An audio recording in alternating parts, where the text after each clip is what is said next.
My name is Victoria Turner. I'm with the Metro St. Louis League of Women Voters, and I will be the moderator today.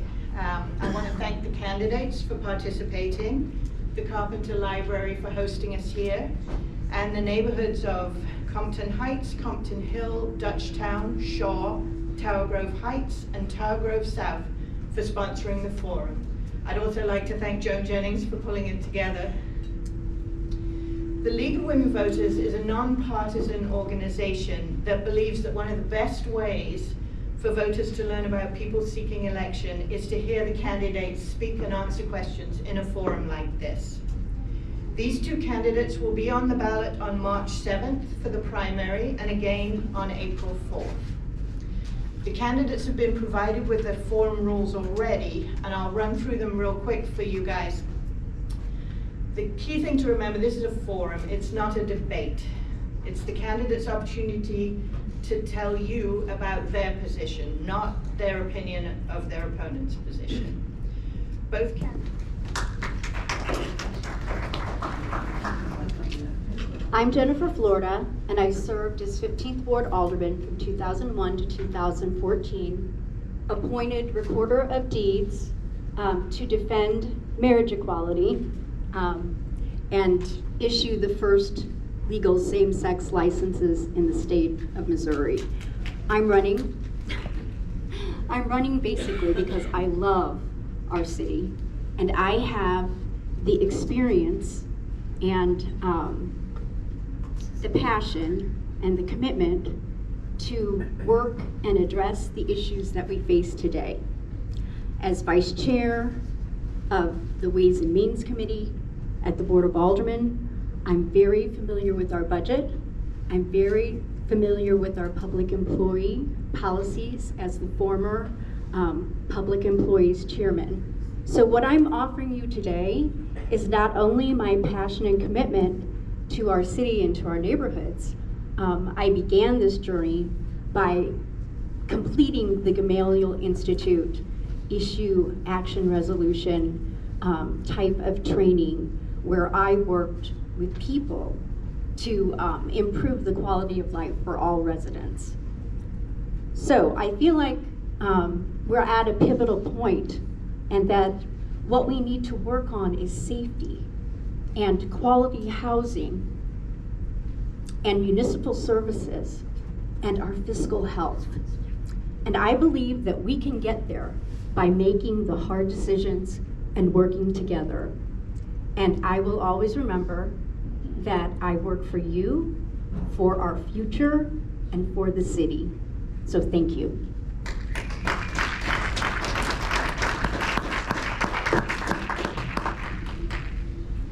All right, we'll move on into the questions. I have experience serving at the Board of Aldermen from 2001 to 2014. So, oh, I'm so sorry.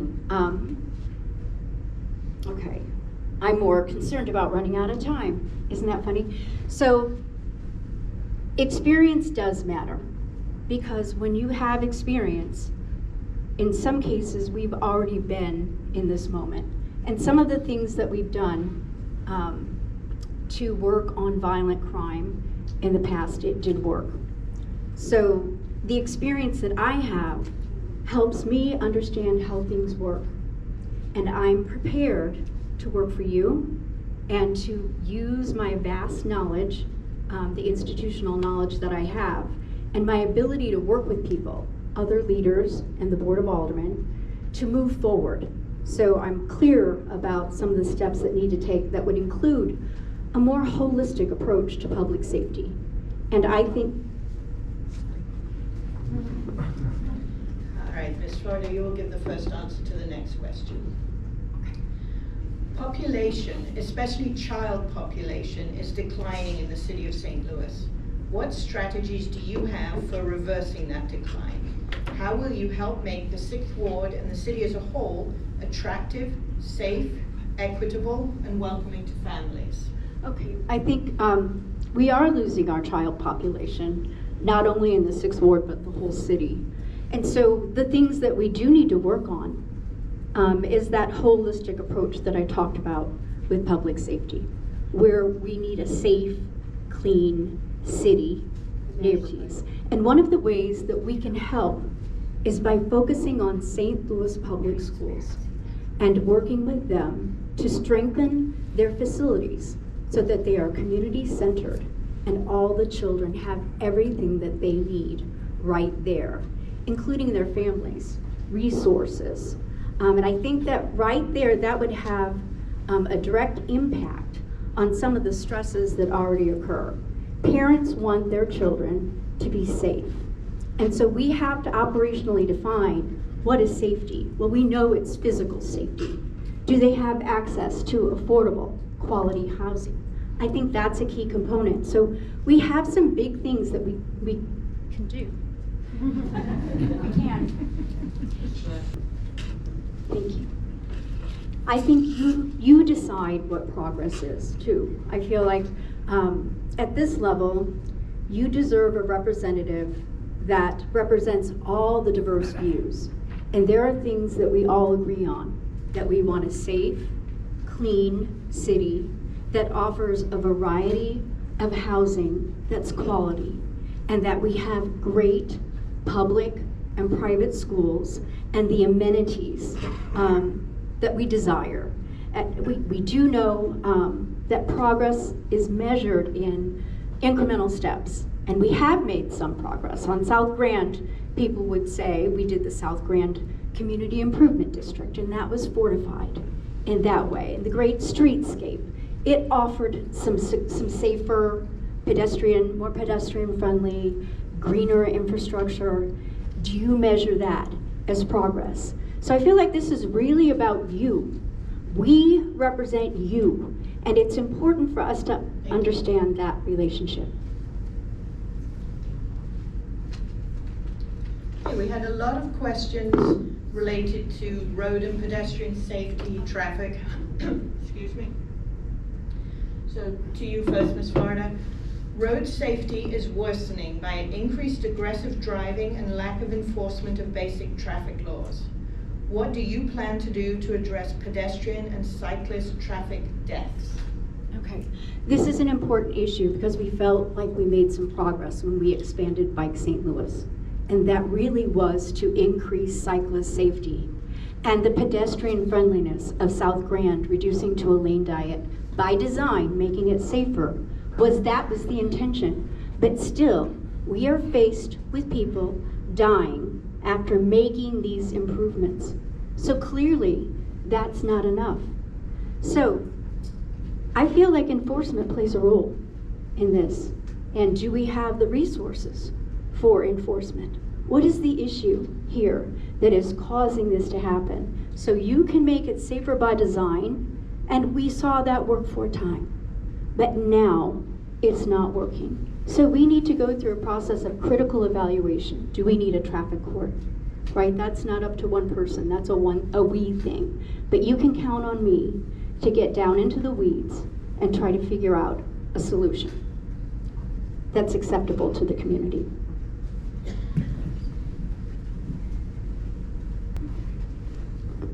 We have a ton of deferred maintenance, and I can recognize that our streets are pretty rough, and so are our sidewalks.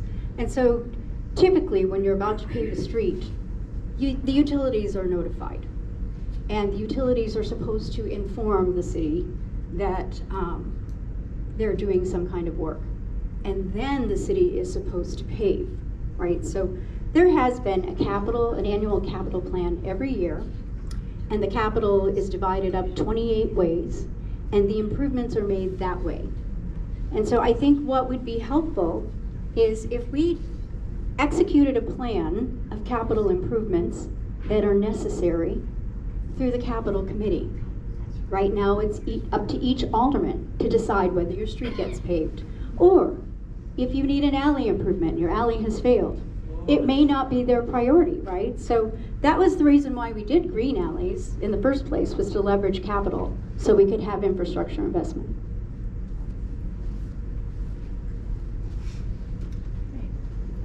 We're all familiar. Is it still, did it go out? Can you hear me? Yeah, it went out. How about that?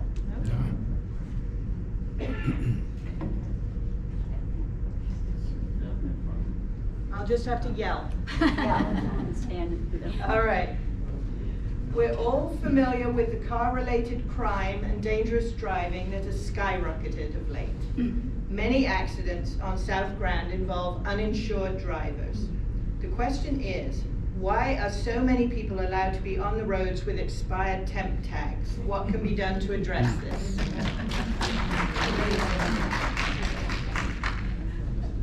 I'm the first one. Yes. And I am the first one. This is a very frustrating issue, and it's been around for a very long time.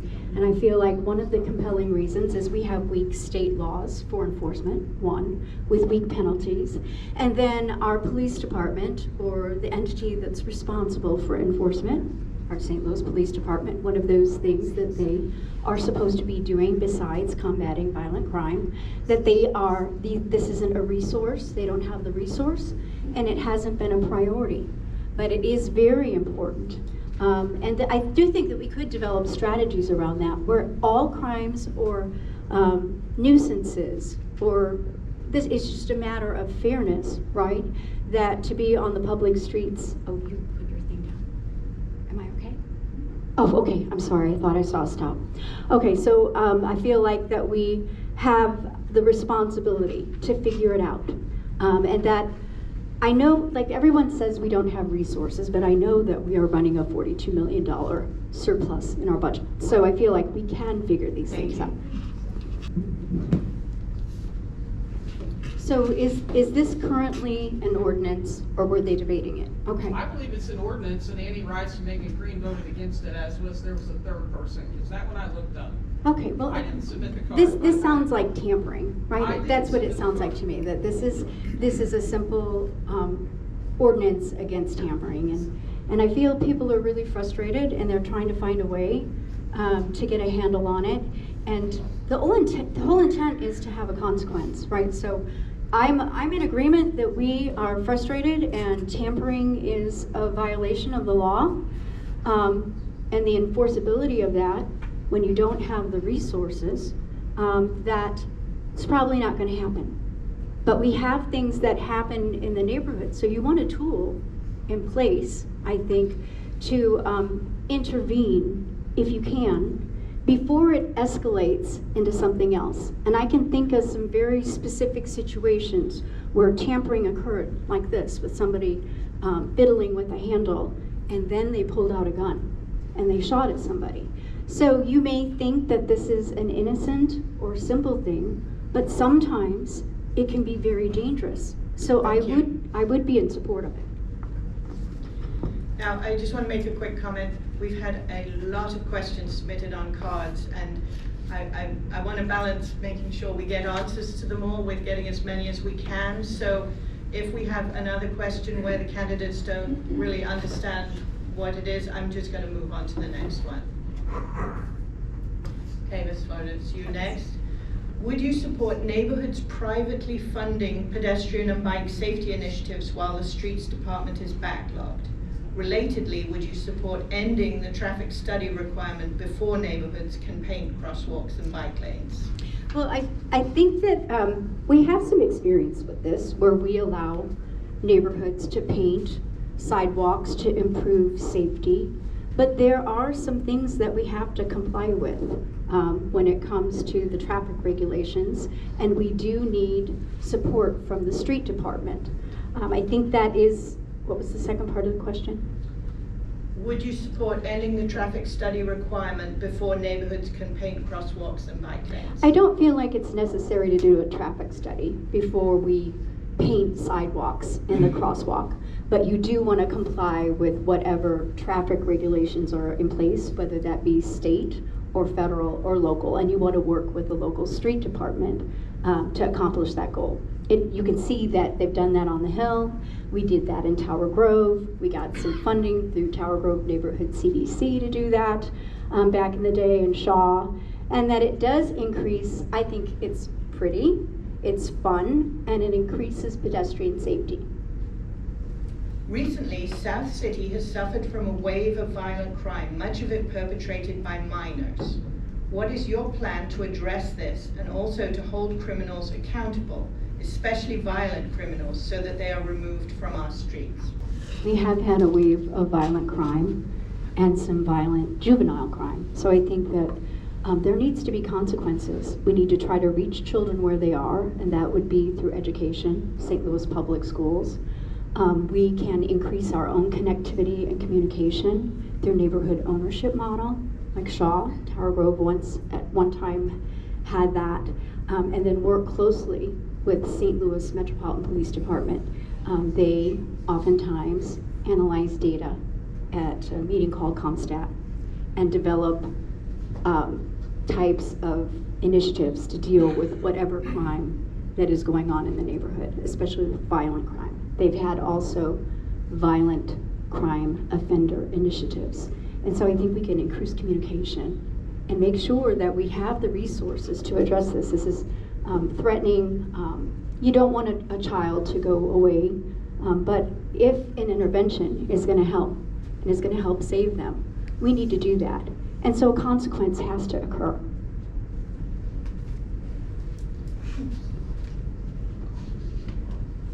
Would you be willing to do a survey of the ward to see what kind of new approaches people have to reimagining public safety that does not include the police? Yes. That falls into the holistic approach to public safety. Access to housing, access to health care. Is the environment physically safe? Is it sustainable? Clearly, the police play a very important role in public safety, and so do we. And so if you want a 21st century modern city, we're going to have a 21st century modern public safety system that thinks outside the box. And so that would be the best possible training, the best possible tools, the best possible technology, and then increased communication between community and the policing entities and St. Louis Public Schools. Right now, that the state feels that it needs to intervene. And I feel like there should just be a forum just on that. We're having a crime summit in the spring, and it's regional. So for me, safety is not only the city, but a regional issue. And a key component to the criminal justice system is the ability to prosecute, and that there is consequence for whatever perpetrator has perpetrated, especially a violent crime. So we need a prosecutor that prosecutes, that works with the police department. And then at the same time, I'm very much in supportive of the interventions or the alternative sentencing, but at least you have to get them into the system. And right now we have a failure. Questions related to housing development. What is your plan to protect and support renters in the 6th Ward? I played a role in consolidating 3 not-for-profits that worked specifically on housing, and the result of that is Tower Grove Neighborhood Community Development Corporation. And so there, they actually advocate and communicate the tenants' Bill of Rights. So I feel like that is important, that people know what their rights are. And we have a not-for-profit so close in our neighborhood that promotes tenants' rights as well as landlords' rights. So I think it's a matter of knowing where the resources are. And wasn't there a second part to that question? No, just your plan to protect and support renters. Okay, and that is the way that we do it, through a not-for-profit, that they have access to the resources and the information and getting it out there. Thank you. How will you promote more multifamily housing in the ward for you? Oh, more multifamily housing in the ward. We have a lot of multifamily housing in the ward. What I worked on as alderman was affordable housing, affordable quality housing. And the way that you do that is working with a not-for-profit and looking at the goals and envisioning that Daniela somewhat described that we did years ago on what the neighborhood wants and what do they see, right? So we have a lot of multifamilies in the neighborhood that could probably use some investment. So if we were interested in creating affordable, quality housing, I would work with a not-for-profit whose mission it was to create affordable housing. And we have our own in our neighborhood, we have Beyond Housing. And so I think that that is something really important, that people pay good rent, and sometimes they live in substandard conditions. And I think that that's important, that we offer quality, affordable housing. I think this is an important question too. So I think the best way to attract Black and brown businesses is to seek them out and to find out what they're looking for and what do they need to make their dreams come true, like any small business. Yes, we've done the work to support South Grand Business District, and it's seen some improvements, but we can see that there are some holes in South Grand, and then where are the other opportunities to attract business, Black and brown owned businesses, so that do they have the tools? Do they have access to an incubator? Do they have access to the funds for a startup? So that's a really important question, and I think that we can pull those resources together and intentionally make that happen. Do you support, I think I've gone out again. Do you support creating penalties for developers who convert a multifamily residence into a single family home? That is a very good question. I do not. And primarily for me, it's not just, right? So we've developed the 15th Ward, and it's had a lot of investment. And so you want, and originally it wasn't to reduce density, but to create spaces that families want to live in, so we could retain families. And so, do you want to take this tool away and create this hurdle as we make investment in Grabway Park or Dutchtown or the North Side? So we have to be thoughtful about this. What is your objective in imposing that penalty?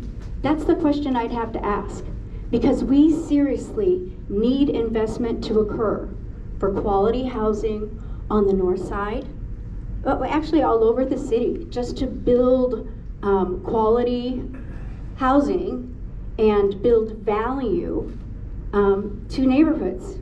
And so why would we create that impediment for the areas that haven't already gone through that experience? Most of you don't know the detail of what happened with the Fanning development. I support robust community engagement, and it's important. We need criteria. When we found out Fanning was vacant, they submitted an RFP, developers answered that request for proposal, and in Kansas City, they have a very clear way of creating or re-envisioning readaptive reuse of public structures.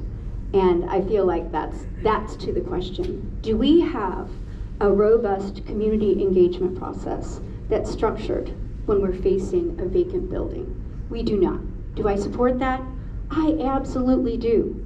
Because a robust public engagement process creates a stronger project and more community support. And the devil is in the detail. On paper, it may look like sliced bread, but when you get down into the weeds, you may find out that there's an issue of density or one-to-one parking. Thank you. Do you support the abatement at Kings Highway and Lindell for luxury market rate apartments? Why or why not? Oh, that's me. Mm-hmm. I do not right now. I am not an alderman and have not been privy to the details of the bill. So what I do support is the St. Louis Development Corporation's new sliding scale. So if you're a developer and you want to work in a certain area and you want some kind of subsidy, they have created a metrics for whether you qualify. So I would like to take aldermen out of the business of deciding whether you get an abatement or not, and that a clear metrics that supports the project based on the criteria and the incentives that we're looking for, whatever it is, as a city. And so my experience as an alderman is we have never had a strong citywide plan. In a perfect world, I would like to see that, a stronger citywide plan with community input, and the metrics would be used as we decide or make decisions about subsidies on development. As alderman, you will find yourself having to advocate for seniors. It's important. You're going to find seniors in substandard living conditions. You're going to connect them with the resources available. Sometimes you're faced with predatory lending. So having, just taking on that commitment is important, and you can count on me to be an advocate for seniors and to connect them with the appropriate resources as needed, and to work with the senior advocacy programs that are available to us. Right. Do you plan to continue the participatory budget process implemented by Alderwoman Green in the former 15th Ward? Why or why not? I introduced the participatory budgeting process in 2013 in that election. I sat through a SLACO conference and watched a presentation from an alderman from New York City and agreed to implement, but became the recorder of deeds and did not have the opportunity to implement that program. So I see the value in participatory budgeting in having the opportunity to pick a special project.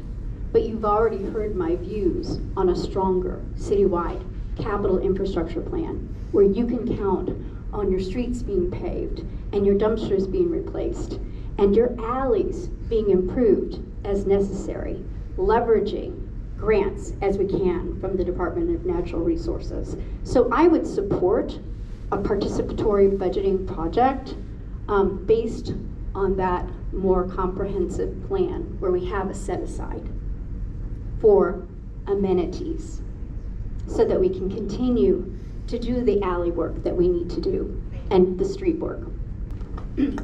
I personally would not have voted for this. And I was that alderman who worked full-time in the beginning for $29,000 a year. And I was a single mom with 4 children. But I loved what I was doing. And sometimes when you connect your passion with your profession, you don't care how much you make. I see why they would want to raise the pay, but you know, for $72,000, it should be full-time.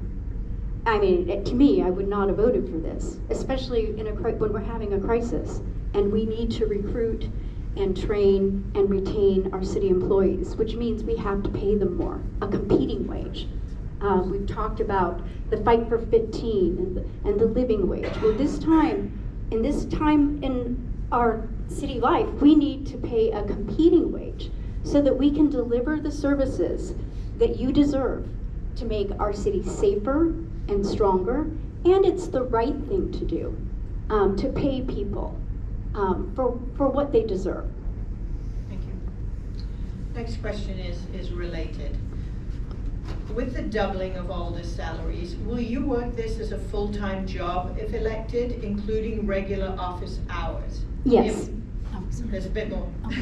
If not, how do you plan to balance the needs of the ward with your career?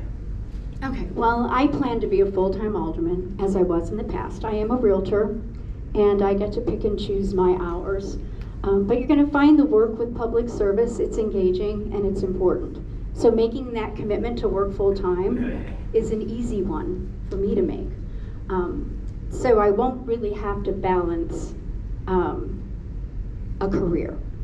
And I don't have to balance my children. They're all grown. So you will have me full-time, and you will be my priority, as well as the city. The city priorities are huge. See, I thought it said red, but it was yellow. Sorry.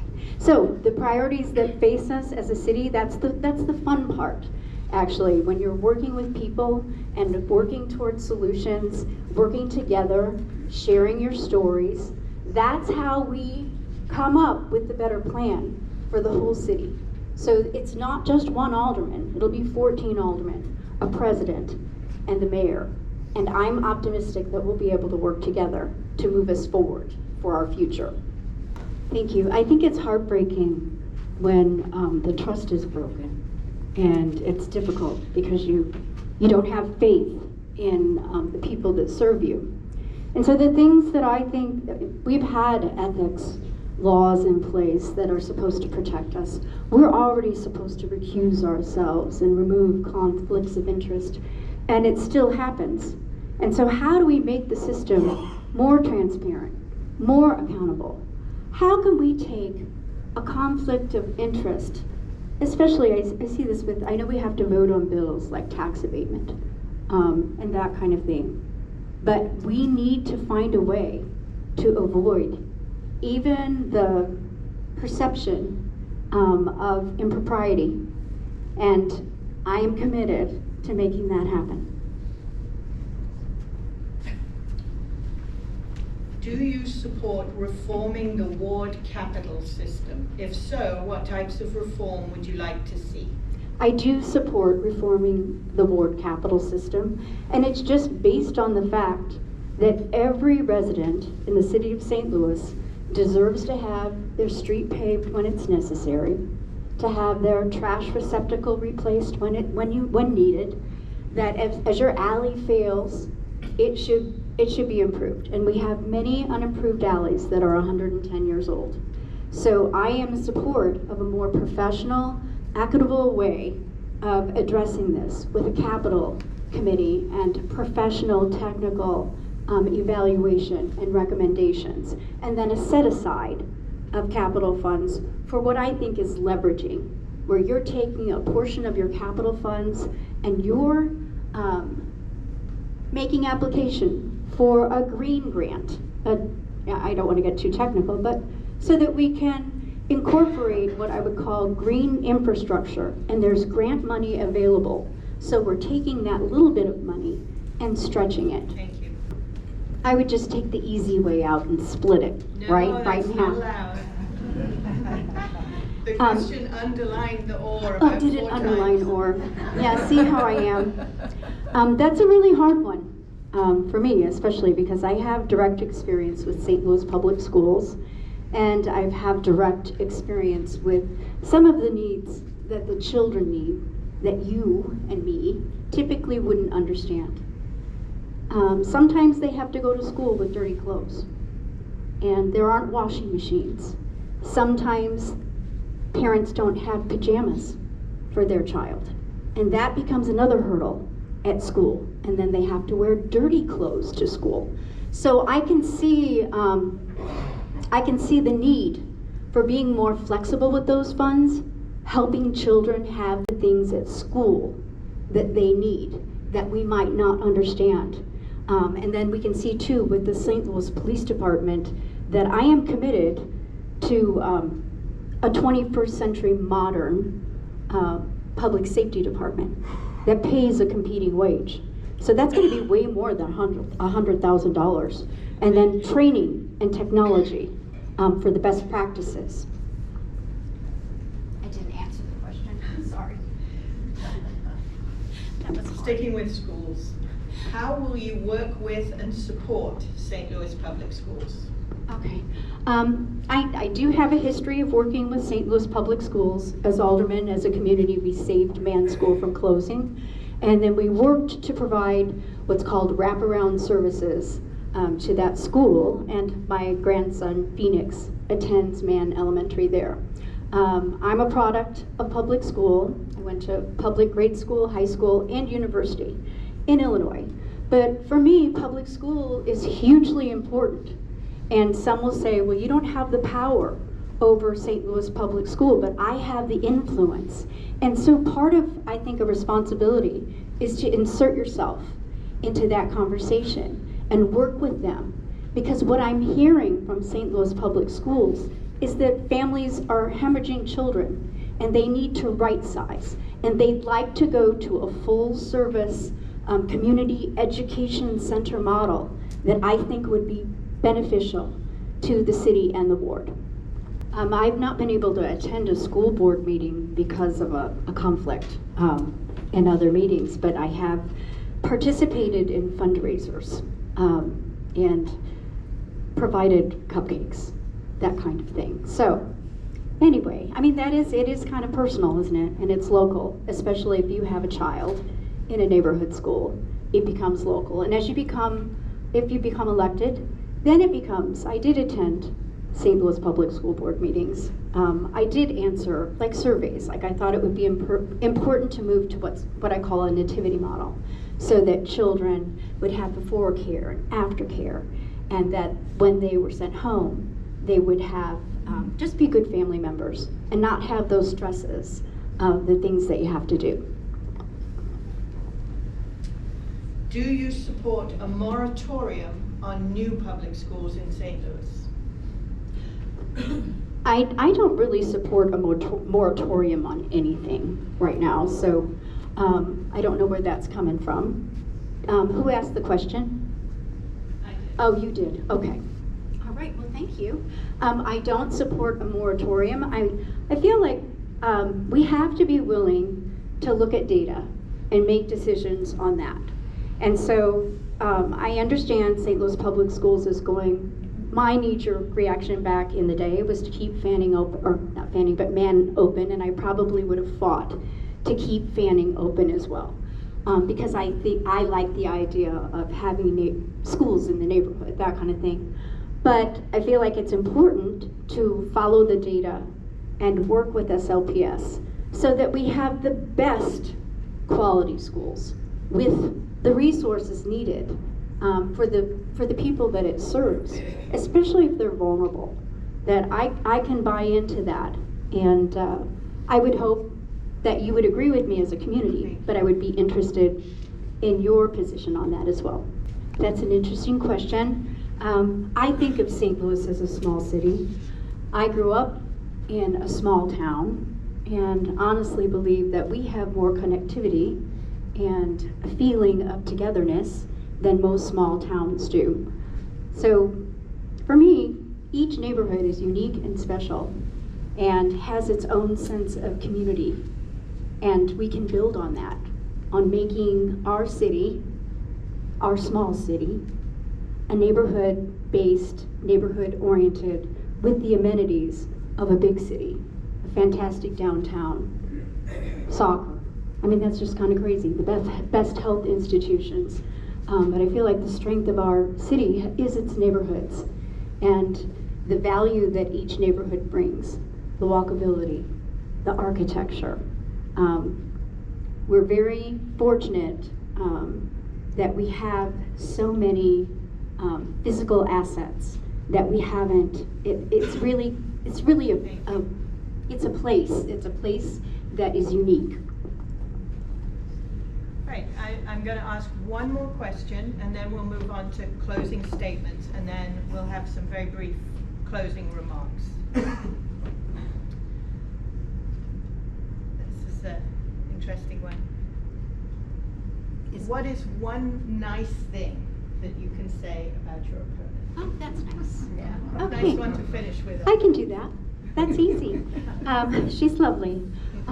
She's articulate. I think she's a graduate of the J School, like my daughter. So I love journalists. And running for office is always a challenge. And it's a very unique experience. So those are the nice things that I have to say about my opponent. And it's nice to meet you. Nice to meet you. I think this is our third time together so far in the past few weeks. And I've admired your dedication to the community. I know that you've been involved for a long time in your care and for your neighbors and your community shows. And we need committed residents in our city. Well, thank you. That was nice. Now, we did get quite a few questions that were along the lines of, why do you think you're qualified to be the next alderperson? How long have you lived in the city? What value have you already delivered to the ward? Those kind of things. But rather than ask them, if you could kind of roll them into your closing statement, I think that's the best way to address that. Okay. So we will start with you, Ms. Furter, with 2 minutes for your closing. Okay. I've lived in Tower Grove 30 years, and I've been 25 years involved with the neighborhood. I have a degree, a Bachelor of Science from Illinois State University, and I completed Gamaliel Leadership Training, advanced, and then I did an internship with what is now MCU for St. Louis. And it was really there that started really my story. I cared and loved our community, our city. And I found, or I believe, that the best way to do that is by working grassroots and building relationships and working together and building consensus. And so my experience as alderman from 2001 to 2014 has given me a very strong skill set to hit the ground running, to be prepared to work for you on the very first day. And my life experience as a single mother with 8 children, right, has built a deep empathy in me for quality, affordable housing, being committed to providing opportunities for the most vulnerable. And I think that the issues that we face today, that my background and ability to work with others would help move our ward forward and the city forward.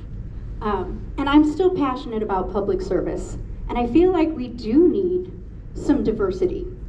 And I'm gonna say diversity in age, because I'm mature. I am. I'm a mature, knowledgeable, and I hope you think wise, who would work for you and be prepared to work for you Thank you. and for our future from the very first day. Thank you to everybody for attending today. If you found this to be useful, please think about joining us in the Metro League of Women Voters, or we will always be happy to accept a modest donation if you appreciate the free services we provide to educate voters. We have information and volunteers at the back of the room here. If you need to still register to vote or change your address, we can help you with that. And you can learn about other candidates and ballot issues by consulting our voters guide at vote411.org. It will also be published in the Post-Dispatch and distributed to local libraries, community centers, businesses, and of course, vote. The polls will be open Tuesday, March 7th and Tuesday, April 4th from 6 a.m. to 7 p.m.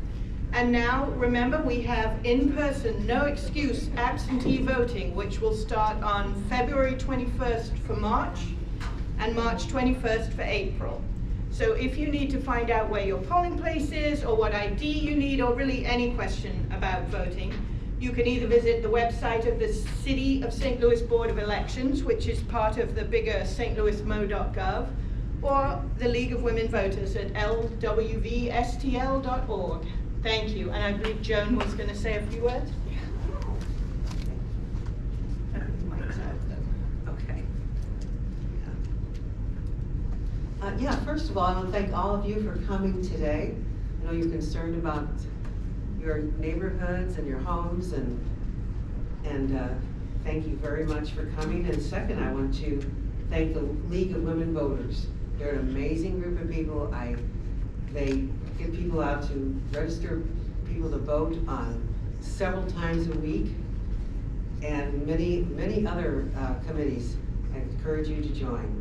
And I want to thank the candidates, both candidates, for coming. Did a good job for both of you. And thank you for coming. Thank you. Bye-bye.